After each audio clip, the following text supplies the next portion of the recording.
On a time. That's how these things usually start, yes?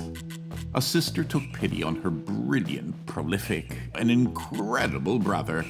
She had somehow gotten it in her head that he might be lonely, or at least that's what she claims.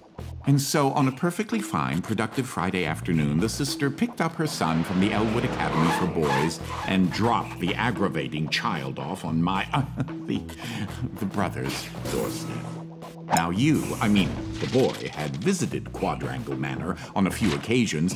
Each time was complete with a grand entrance from the brother, who was in fact a professor and inventor with a profound and soaring intellect. With each visit, the inventions he exhibited became more slick and cutting edge. The boy eagerly awaited the revealing of the professor's latest contrivance, but this, the most captivating of visits, started a bit differently. Hey guys, this is Tyrus. Welcome to Quantum Conundrum. I'm going to be solo LPing this. Well, let's see here. If I configure the transdimensional velocity regulator at approximately 0.887... Very different. Oh! You're here? Puzzle game. I have the most incredible invention to show you this visit. Unfortunately, I'm a bit indisposed at the moment. If you take your luggage into the foyer, I will join you as soon as I can. We're like the world's strongest 6-year-old. Anyway, this is a puzzle game. Kinda like Portal. Not exactly the same, of course. Oh, you confounded machine. Ugh.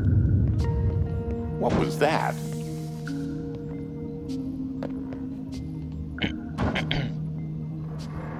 Oh, good.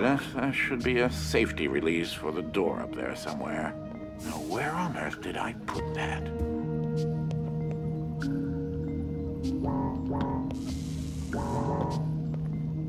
Looks like I'll need the box. Anyway, as you saw in the intro. You're not particularly tall. You should be able to use your luggage to give you an... Oh, no, no, no, no, no, no, no, no, no! Ah! Anyway, I'm very excited to play through this game, guys. I'm excited to have you come with me. As you can see, there's a lot of dimensional warpage going on. That's kind of the main thing of this game. Changing dimensions. Wait, what just happened? I'm not entirely sure where I am right now. The security uplink on my watch still seems to work, so I can see you and... Hello? You can hear me, right? Jump around a bit if you can. It seems as if I can still tap into the intercom system. Well, I most certainly can do better than this.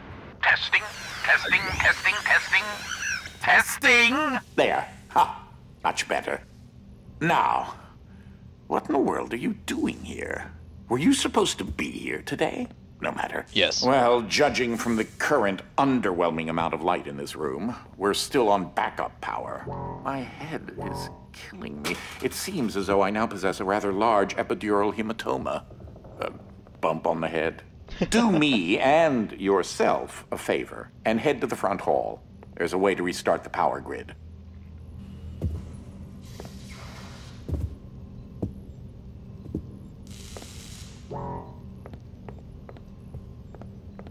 Okay, I'm gonna assume that's the front hall then.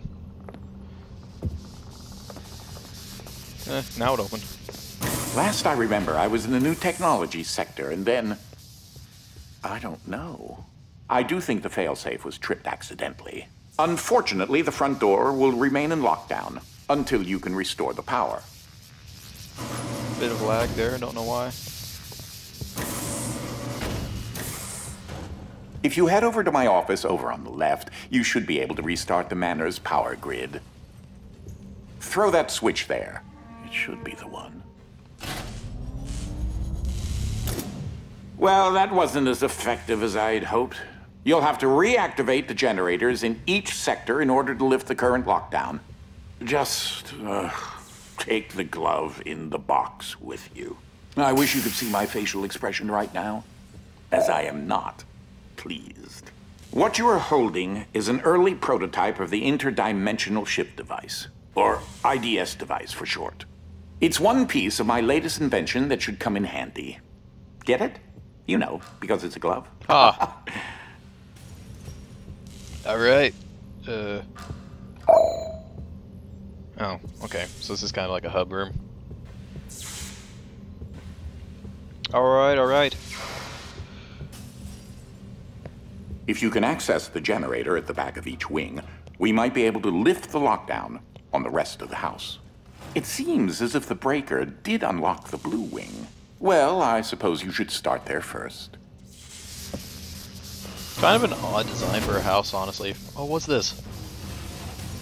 Is this a painting of mustaches? That's kind of awesome. At first I thought it was a collection of mustaches. There's something I must tell you. My latest invention has required me to make a few adjustments to the house since the last time you barged in. I mean, visited.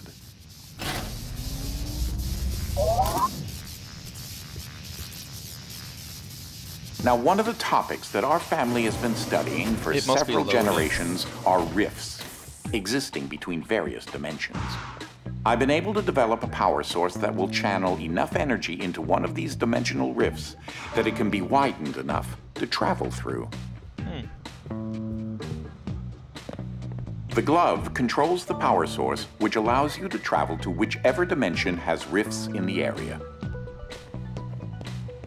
Fair enough. You won't have control over the ability to switch dimensions yet. Just be patient.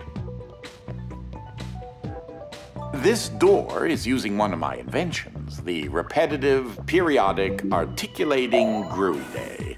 Looks like a bird. Or a drinking bird, except it's far more advanced. It's just a bird. I haven't really encountered a drinking bird in real life. Well, because your glove is an early prototype, it has a few limitations in terms of dimension accessibility and the distance it can be from a receptacle in order to function.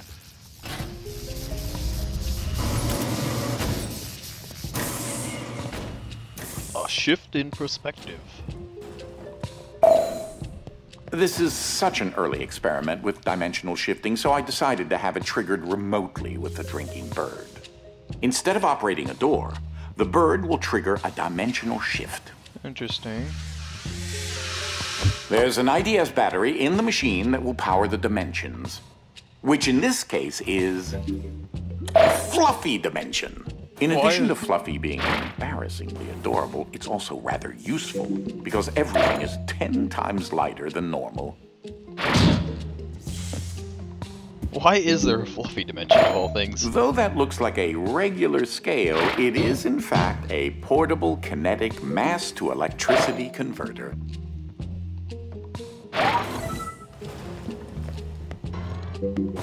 Okay, first puzzle down.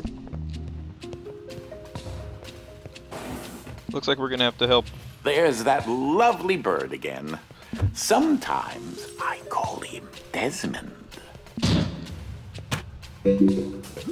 Something to note. Since you're holding a version of the IDS device, you, in fact, are not the you in an alternate dimension. Let me try that again. You remain constant, so no matter the dimension, your mass, shape, speed, and trying personality remain the same. Trying personality. I don't even know if we talk. How can our personality be expressed? I guess it's kind of like Shell with her quiet. You should throw that IDS battery into the receptacle mounted on the wall.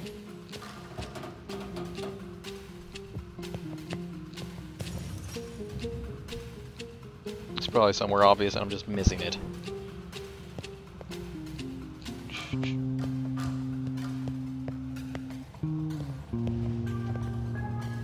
That receptacle will distribute the power source around the room, allowing you to now use your IDS device to switch dimensions at your leisure. Everything's like textured like, I don't know, quilts. As I mentioned, Dimensional rifts in the manor are magnified by the stabilizing energy from the IDS receptacle and batteries.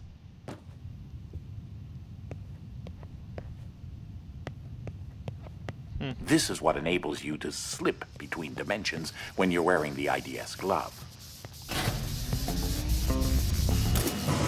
What kind of energy do you use to open up dimensional rifts? Ah, that's Dolly. Dynamic Object Linear Ligation Interface. To you, a cloning device. I like my house just so. So I decided to add functionality to her to keep everything consistent. I'll need to tune that later. I like how it vomited at us.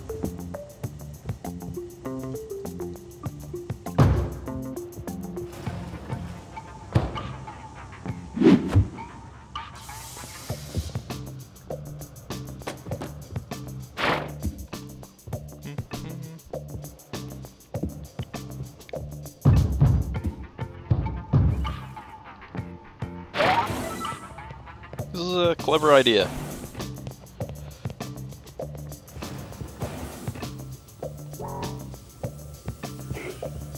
Lasers?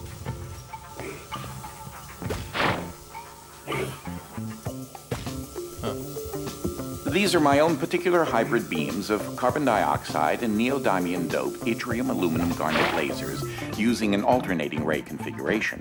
Of Gives course. them an extra kick. He doesn't seem at all troubled by the fact that he has a system of lasers in a house that a child visits.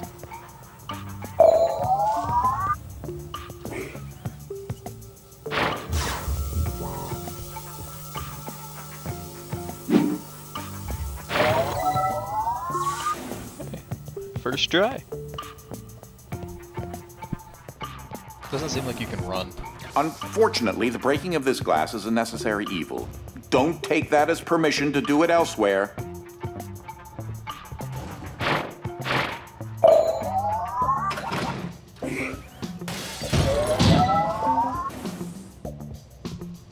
What's in here?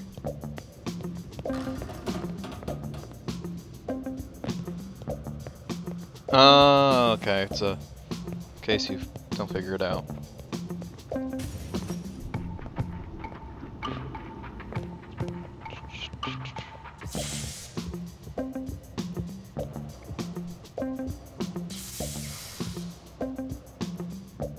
Oh, okay, so that's not how you do it.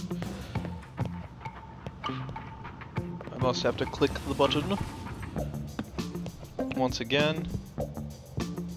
Ah, just letting you know that you reset the glass. Thank you. Oh.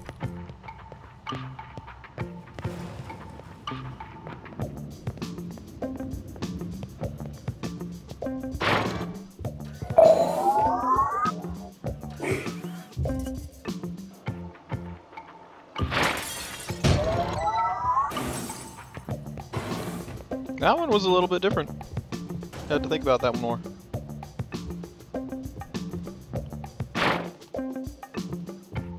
Hope this is heavy enough.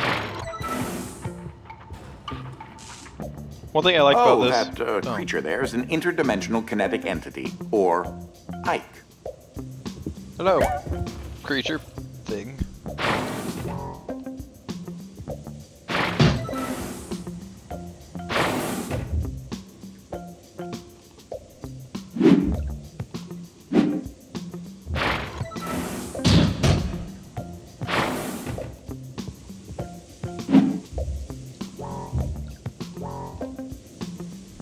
I'm only a child. We can't all throw like Chris Carpenter. Sorry. Stop for a minute and take a look at the painting. The machine I referred to as Dolly started out as a simple metal forge that had been in the family since medieval times. The original quadrangle suit of armor was actually constructed in this very forge.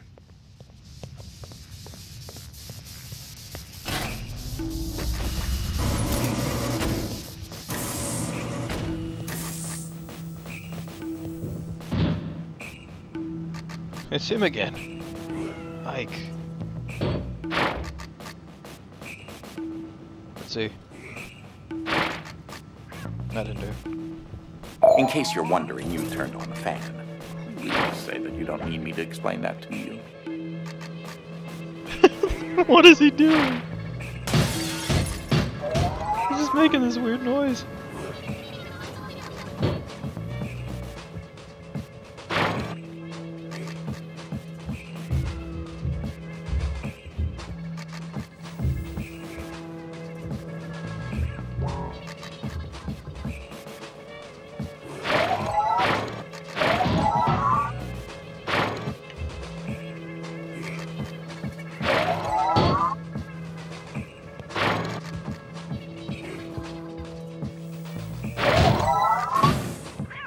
What are you? That's where that got to.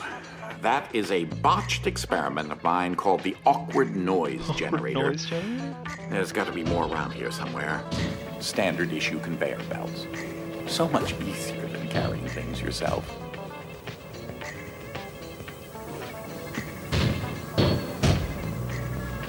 Why does he need a conveyor belt to carry all these safes around his house? Why does he have so many safes? These are questions that need answering.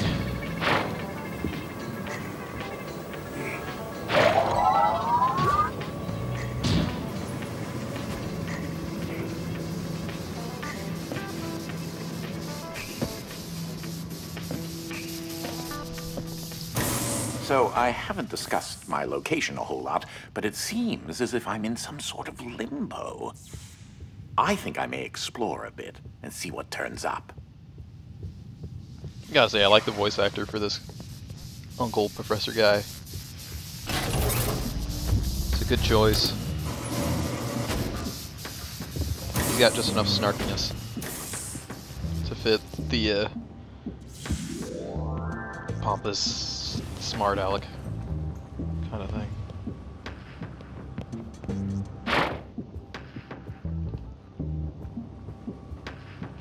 Well, now you're just crying out for attention.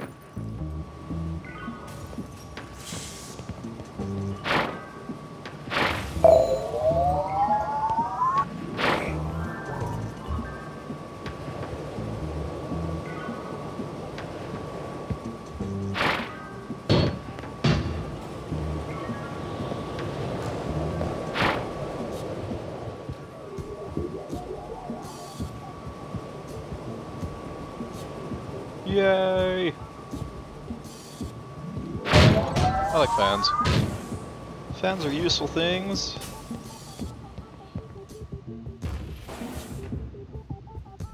Thought something just broke.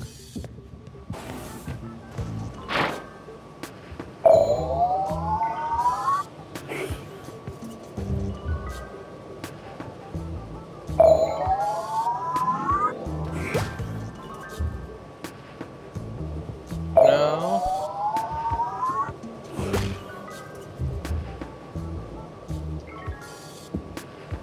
Let's try it the first time.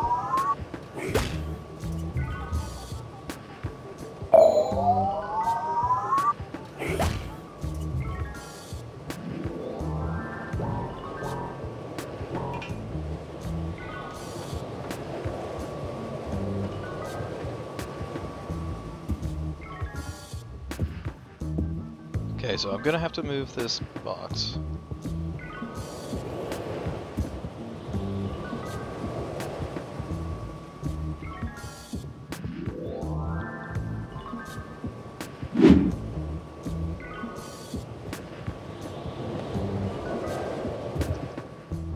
I can jump pretty far for some small kid.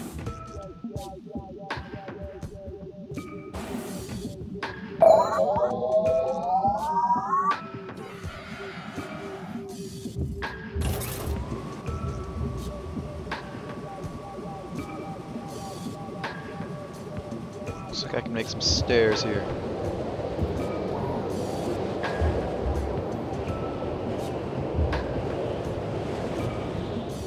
That'll work.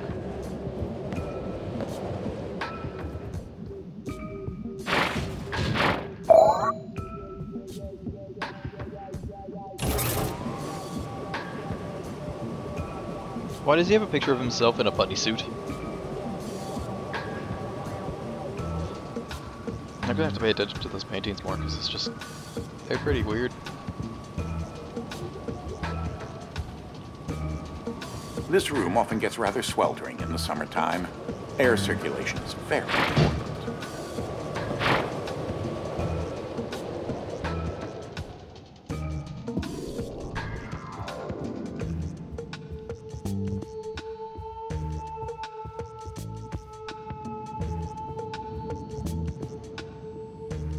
Hello, robot.